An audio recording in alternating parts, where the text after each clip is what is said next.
Hello दोस्तों, comic story अड्डा पे आपका स्वागत है। तो आज मैं लेकर आई हूँ मनोचित्र कथा से। कॉमिक का नाम है मूर्खाधिराज, अकड़ू झगड़ू और चक्कर पे चक्कर।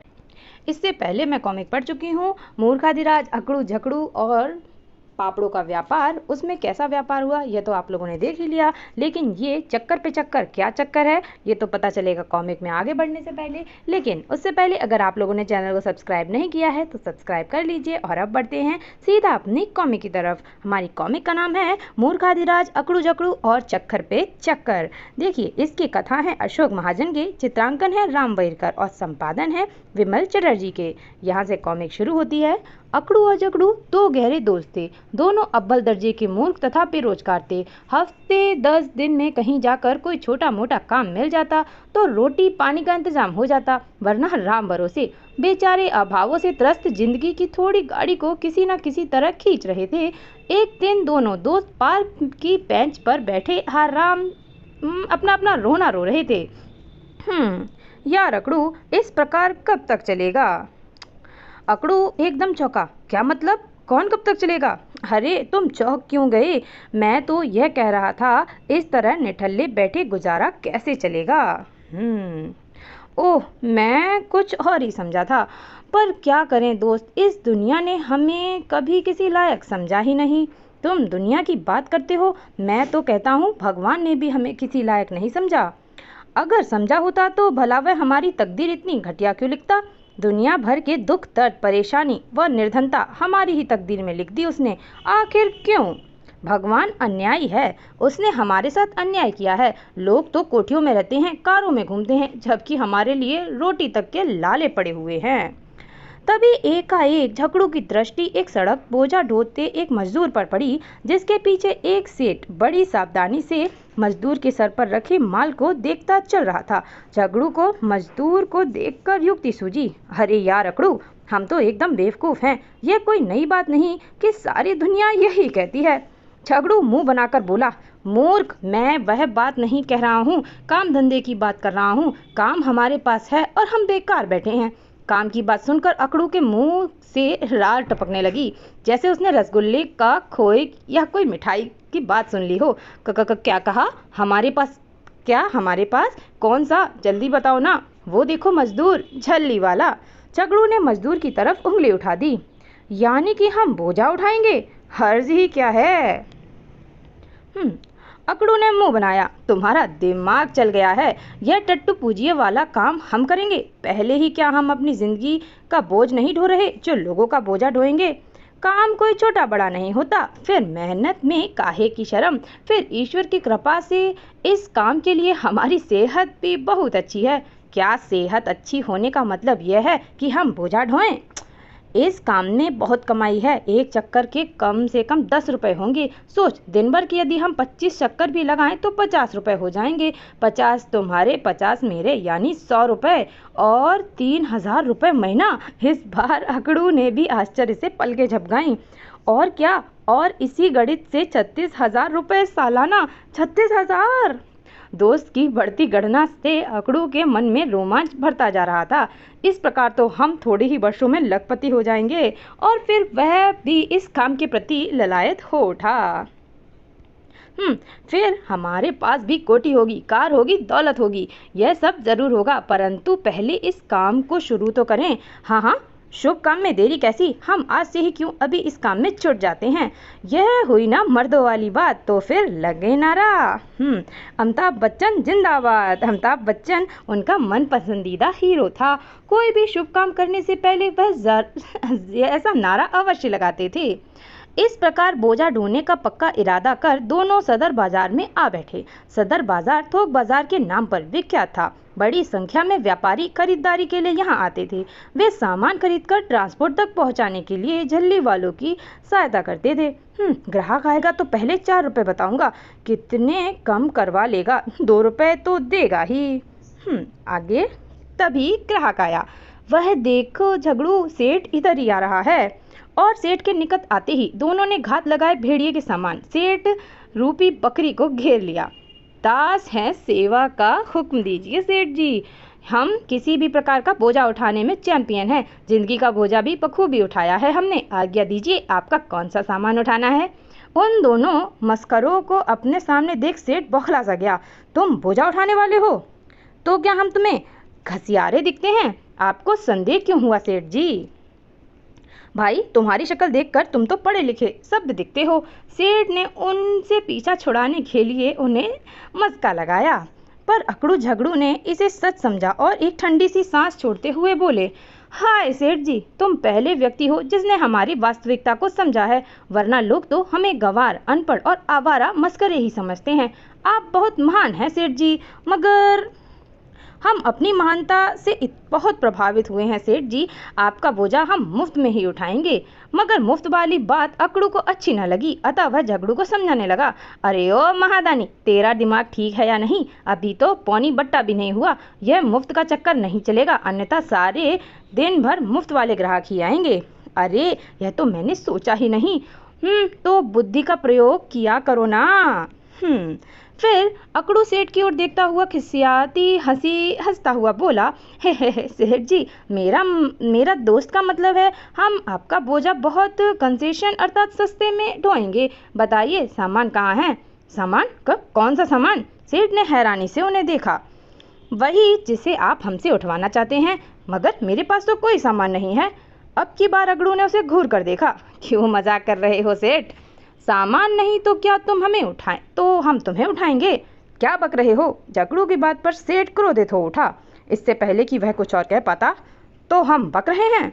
जब सामान नहीं उठवाना था तो हमारा कीमती वक्त क्यों बर्बाद किया? आ जाते हैं मुफ्तखोर कहीं के। क्या कहा? मुफ्तखोर? सेठ का गुस्सा 7वें आसमान पर पहुंच गया। सड़कों के भिखारी, तुम्हारी इतनी हिम्मत कि मुझे मुफ्तखोर कहो? ऐसी तैसी तुम्हारी। तुम मुझे नहीं जानते, मेरा नाम सेठ गरीबदास है। नाम बताने की क्या जरूरत है? आप तो शक्ल से ही गरीबों के दास लगते हैं। जब सामान नहीं उठवाना तो इधर क्या लेने आए थे? मैं इस शहर में परदेसी हूँ, तुमसे कनॉट प्लेस का रास्ता पूछना चाहता था। काम के आरंभ में ही खलल पड़ गई, इसीलिए अकड़ू बहुत खिन्न था। वह सेठ को क्रोधित निगाहों से देखता हुआ बोला, रास्ता हमसे ही पूछना था? क्या यहाँ और कोई आदमी दिखाई नहीं दिया था? तुमसे पूछ लिया तो कौन सा गुनाह कर दिया? हमारा बेड़ा गर्क कर दिया है और ऊपर से कहता है कौन सा गुनाह कर दिया? अब सेठ का धैर्य जवाब दे गया, ओ छोकरे, बहुत बड़बड़ कर रहा है तू, अब मैं तुझे नहीं बख्शूंगा। अरे गिरेबान पकड़ता है। झगड़ू, मेरा काम खत्म, अब तुम शुरू हो जाओ। झगड़ू, जो अब तक दर्शक बना देख रहा था, अकड़ू के पुकारने पर धीमे धीमे चलता हुआ सेठ के करीब आया। देखने में वह बहुत शांत और सहनशील दिख रहा था, मगर करीब आते ही उसने जो कुछ किया उसकी किसी को उम्मीद ना थी। तड़ाक! सेठ लड़खड़ाता हुआ जमीन पर चित जा गिरा। उफ, वेरी गुड। उसकी आंखों के सामने लाल पीले सितारे नाचने लगे।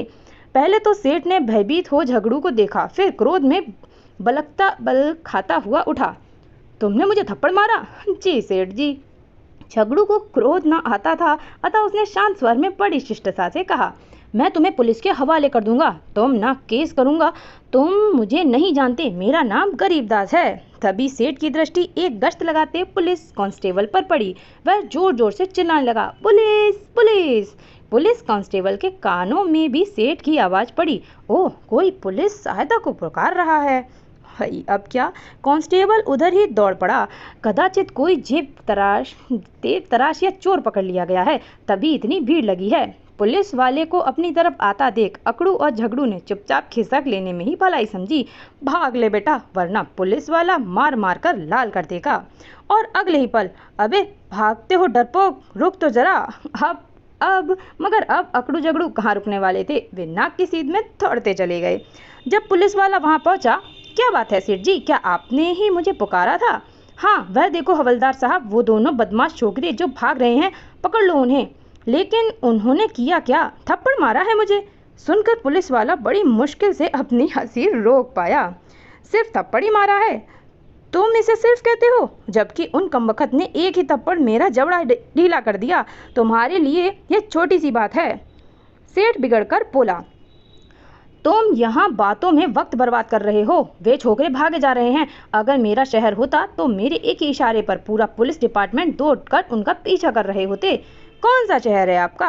पुलिस वाला भी झक्की टाइप का व्यक्ति था। वह दोनों को पकड़ने के बजाय वहीं खड़ा रहा।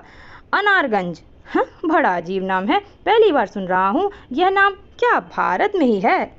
सेठ ने अपना माथा पीट लिया। वह समझ गया उन दो मूर्ख से भी पुलिस वाला ज्यादा मूर्ख है, जो अपराधियों को बड़े मजे से भागता देख रहा है। भीड़ पर भी क्रोध आ रहा था, जो तमाशा तो देख रही थी मगर उनकी जरा सी भी सहायता नहीं कर रही थी।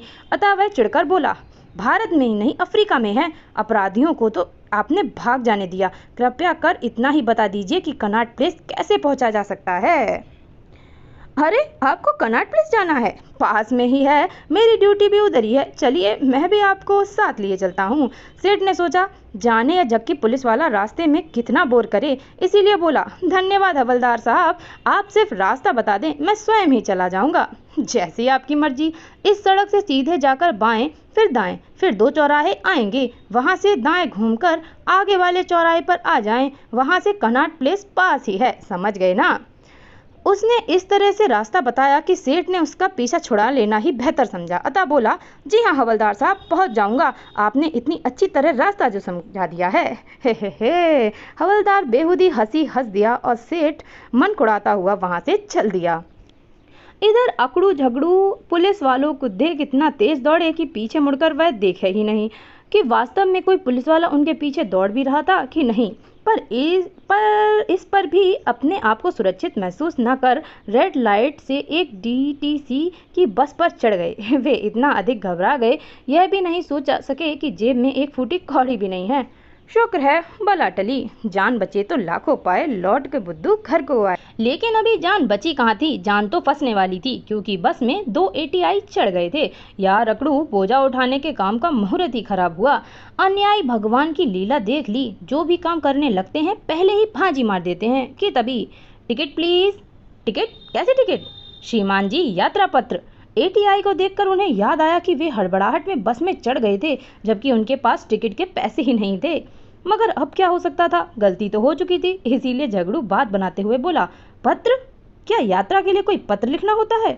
पर हमने तो किसी को पत्र नहीं लिखा। बात यह है साहब कि हमारा कोई रिश्तेदार वगैरह भी नहीं है जिसे हम पत्र लिखते। हम दोनों जन्मजात यतीम हैं हुजूर, इसीलिए हमारे पास कोई पत्र नहीं है।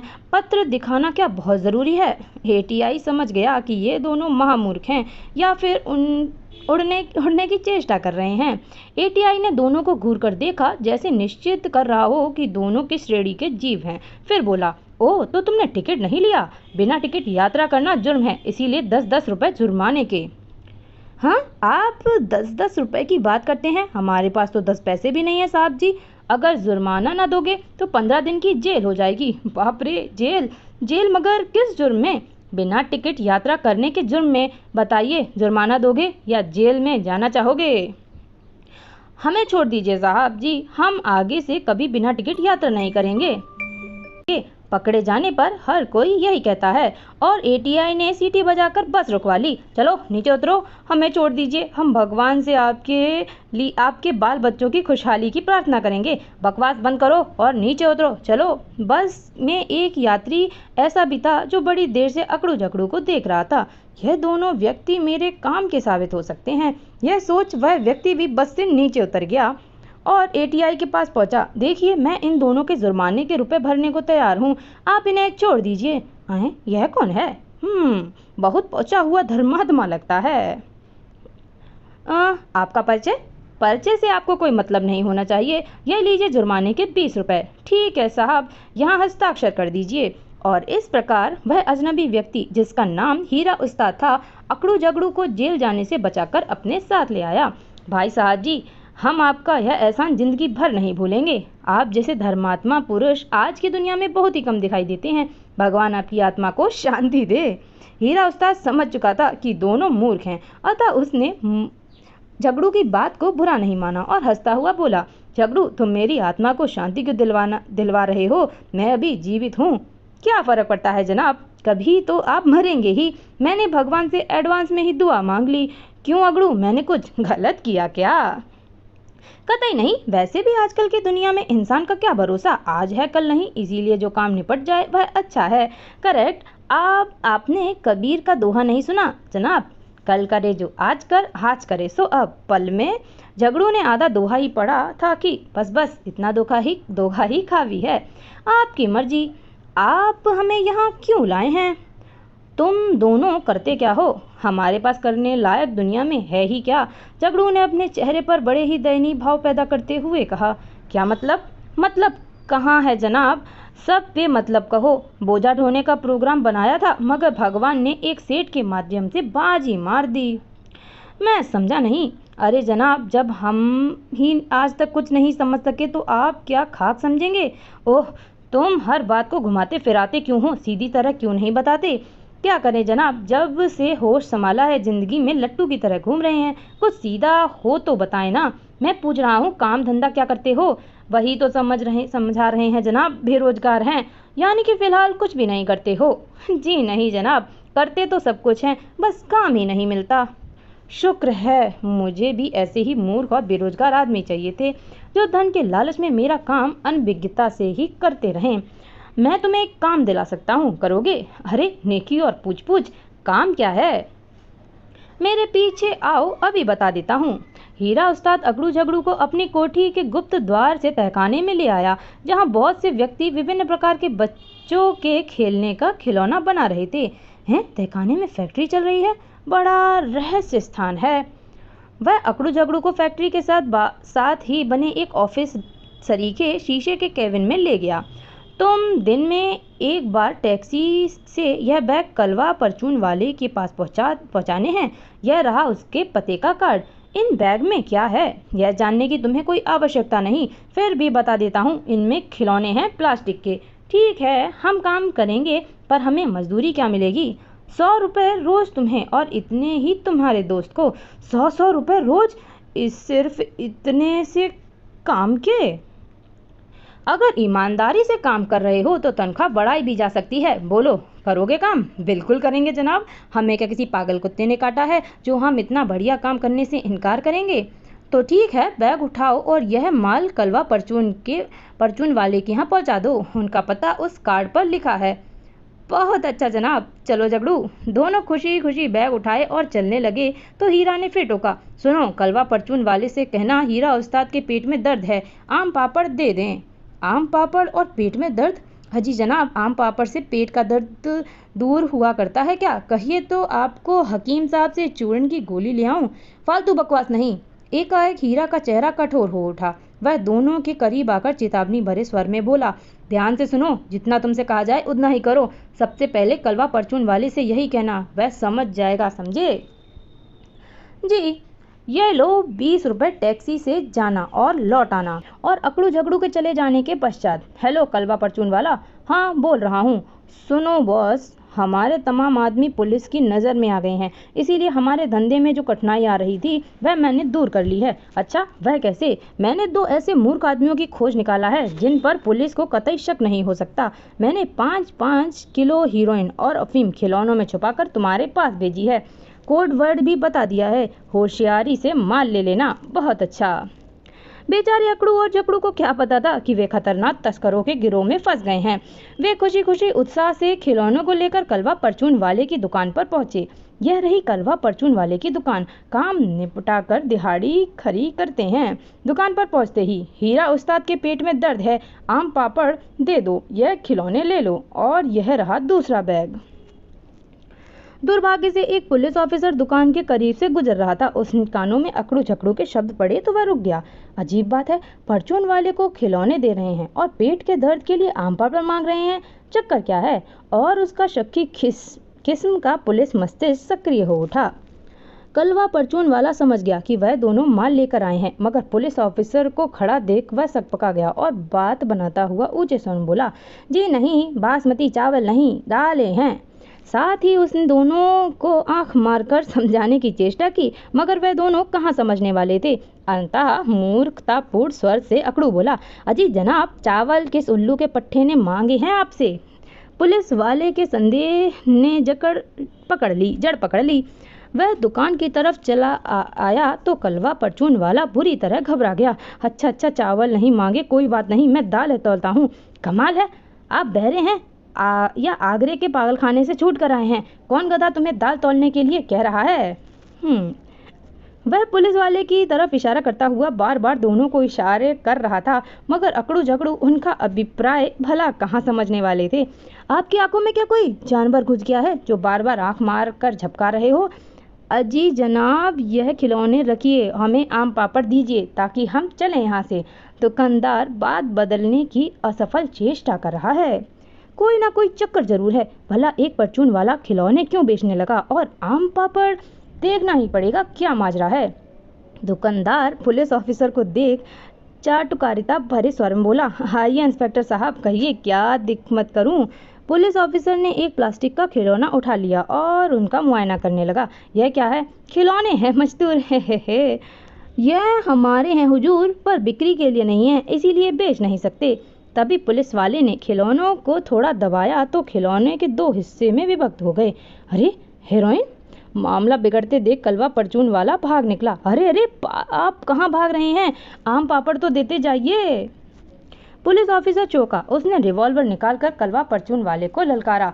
रुक जाओ वरना गोली मार दूंगा। बाप रे, यहाँ तो गोलियां चलने की नौबत आ गई। चक्कर क्या है? वह भाग क्यों गया? इन खिलौनों का क्या था? चेतावनी का असर न देखकर पुलिस ऑफिसर ने फायर कर दिया। बाप रे, गोलियां चल रही हैं। भयंकर गड़बड़ दिखती है। इन खिलौनों में भाग ही ले प्यारे, साला हर जगह चक्कर। अच्छा भला काम समझ रहे थे इसे, मगर निकला तगड़ा चक्कर। तभी वहां एक कार प्रकट हुई और कलवा परचून वाले को लेकर तेज रफ्तार से एक ओर चल पड़ी। पुलिस ऑफिसर असहाय सा देखता रह गया। भाग निकला, खैर कोई बात नहीं, वे दोनों तो हैं ही। और फिर जैसे ही उनकी तरफ पलटा, अरे वे भी भाग निकले की कोशिश कर रहे हैं। अगले ही पल, रुक जाओ बाप रे, रुक जाओ प्यारे, नहीं तो यही मर जाएंगे। और अकड़ू झगड़ू अपने दोनों हाथ उठाए वहीं खड़े हो गए। पुलिस वाले ने करीब आकर रिवॉल्वर उन पर तान दिया और रौबदार स्वर में बोला, यह खिलौने तुम्हारे हैं ही है ना? जी साहब, हम इन्हें कलवा परचून वाले को देने आए थे। पुलिस ऑफिसर ने उनका सावधानी से निरीक्षण करते हुए कहा, शक्ल से तो तुम इतने बड़े तस्करे मालूम नहीं दिखते। तस्कर यानी स्मगलर? आपसे गलती हुई है इंस्पेक्टर साहब, हम तस्कर नहीं हैं। इन खिलौनों में हीरोइन के पैकेट रखे थे, मगर हमें इनके बारे में मालूम नहीं था। हमें तो सिर्फ खिलौने यहाँ पहुँचाने के 100 रुपए मिले थे। तभी झगड़ू चौंका। अब समझा, हमें जरा सा काम के 100 रुपए क्यों दिए जा रहे थे? शायद इस 2 नंबर के काम के लिए। तुम्हारा कोई पुलिस रिकॉर्ड है? मेरा मतलब जेल गए हो? जी नहीं, अभी तक तो ऊपर वाले की कृपा रही है, पर हाँ, थोड़ी देर पहले अवश्य जेल जाते जाते बच गए। यानी पुराने घाघ हो? चलो। कहाँ? हवालात में। मगर यह खिलौने हमारे नहीं हैं। हम सच कह रहे हैं, हम तस्कर नहीं हैं। अब जो कुछ भी कहना है अदालत में कहना। माल के साथ गिरफ्तार किए गए हो। चलो। और बेचारे अकड़ू झगड़ू को लग रहा था कि वे संसार के सबसे अधिक दुखी व जमाने द्वारा सताए हुए व्यक्ति हैं, अतः वे यतीमों के से भाव चेहरे पर लिए गुनगुना उठे, ए जमाने तू कर ले सितम फे सितम। उनके दिल का दर्द गीत बनकर होंठों पे फूट पड़ा और जोर जोर से गाना शुरू कर दिया। मेरे टूटे हुए दिल से कोई तो आज ये पूछ कि तेरा हाल क्या है, तेरा हाल क्या है। तेरी दुनिया में दिल लगता नहीं, वापस बुला ले। सारा थाना उनके दर्द भरे गीतों से गूंज उठा। धीरे धीरे अगड़ू झगड़ू का बेसुरा राग इतना तीव्र हो गया कि कोतवाली में काज में बाधा होने लगी। ओह, यह कौन बदतमीज गला फाड़ फाड़ कर गा रहा है? साहब, वही दोनों कैदी हैं जो 5 लाख की हीरोइन के साथ पकड़े गए हैं, और ये दोनों गाए जा रहे हैं, आइए देखो जला घर किसी का, मुफ्त हुए बदनाम। ओह, चुप हो कराओ उन्हें। यह लो, रात का भोजन कर लो और गाना बंद करो, चुपचाप सो जाओ। खाना? हवालात में भोजन भी मिलता है? वाह, आहा, मजा आ गया। दोनों न जाने कब से भूखे थे कि दोनों ने छक्कर 4-4 आदमियों का खाना खाया, और बेचारे कोतवाली वाले उन्हें इस डर से खिलाते चले गए कि भूखे रहने पर वे फिर से गला फाड़ फाड़ कर गाना शुरू कर देंगे। वाह, मजा आ गया। एक थाली और। दाल कितनी स्वादिष्ट है हवलदार जी, मुझे भी एक थाली और। साले आदमी है या राक्षस, इतना राशन रोज खाएंगे तो सरकार का दिवाला निकल जाएगा। झगड़ू उस्ताद, यह जेल तो बहुत प्यारी जगह है, हम तो यूं ही यहाँ आने से घबराते थे। रोटी के लिए तो इंसान न जाने कितनी दौड़ धूप करता है, पर यहाँ मज़े से मिलती है, वो भी पेट भर। बाहर तो कई कई दिन हम भूखे रहते थे और यहाँ रोज भरपेट चपातियाँ मिला करेंगी। बाहर ना तो हमारे पास काम धंधा, रहने का ठिकाना, यहाँ सब कुछ। क्यों ना यहीं पर टिकने का प्रोग्राम बना लें। आइडिया अच्छा है। और उधर पुलिस वाले ने मौके पर हीरा उस्ताद की कोठी पर छापा मारकर करोड़ों रुपए की हीरोइन और अफीम बरामद कर ली और बहुत से कुख्यात तस्कर भी हिरासत में ले लिए। गिरफ्तार कर लो सबको, माल सावधानी से पैक कर लो। हीरा उस्ताद की कोठी का पता अकड़ू झगड़ू ने पूछताछ के दौरान बताया था। पुलिस ने गिरफ्तार तस्करों से पूछताछ की, उसमें हीरा उस्ताद भी शामिल था। उसने स्वीकार कर लिया कि अकड़ू झगड़ू का वास्तव में उनके धंधे से कोई संबंध नहीं है। उन्हें अंधेरे में रखकर माल सप्लाई करने के लिए भेजा गया था। अकड़ू झगड़ू बेकसूर हैं। और इधर चलो बाहर निकलो। बाहर निकले? मगर क्यों? तुम्हारी रिहाई हो गई है, अब तुम आज़ाद हो, कहीं भी जा सकते हो। मगर हम तो बाहर नहीं निकलेंगे, हम यहीं पर खुश हैं। असली मुजरिमों ने अपना अपराध स्वीकार कर लिया है। तुम बेकसूर हो, इसीलिए रिहा किए जा रहे हो। इंस्पेक्टर साहब, हर बार पुलिस की ही ज़बरदस्ती नहीं चलेगी। जब हम कह रहे थे कि हम बेकसूर हैं, हमें छोड़ दो, पुलिस ने हमारी एक नहीं सुनी और जबरन यहाँ लाकर बंद कर दिया। अब जब हमारा दिल यहाँ लग गया है तो आप कह रहे हैं कि मैं यहाँ से दफ़ा हो जाएं? हम हरगिज़ न जाएंगे। हम कसूरवार हैं, तस्कर हैं, हमें सज़ा मिलनी चाहिए। उन्हें बहुत समझाया गया मगर वे टस से मस न हुए। आखिरकार इंस्पेक्टर ने आदेश दिया कि दोनों को जबरन उठाकर बाहर फेंक दिया जाए। अरे अरे, क्या करते हो? जबरदस्ती नहीं चलेगी। जेल तुम्हारे मुफ्तखोर के लिए नहीं है, निकलो बाहर। और उन्हें जबरदस्ती जेल से बाहर निकालकर फेंक दिया गया। जेल तुम जैसे निठल्लों के लिए नहीं बनाई गई है, फूटो यहाँ से। हा हा हा। वारे तकदीर, जेल में रहना भी नसीब नहीं हुआ। दोनों बेचारे रोते चीखते अपने चिर परिचित पार्क के बेंच पर आ बैठे। अब तू ही बता अकड़ू दोस्त, इस भरी दुनिया में कहाँ जाएं? कितनी प्यारी थी जेल, लेकिन जालिमों ने पकड़कर बाहर निकाल फेंका। कितने मजे थे वहाँ।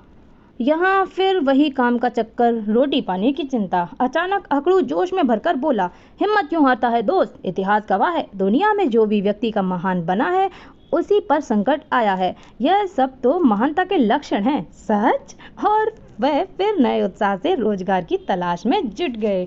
और यहाँ पर हो गई हमारी ये कॉमिक खत्म।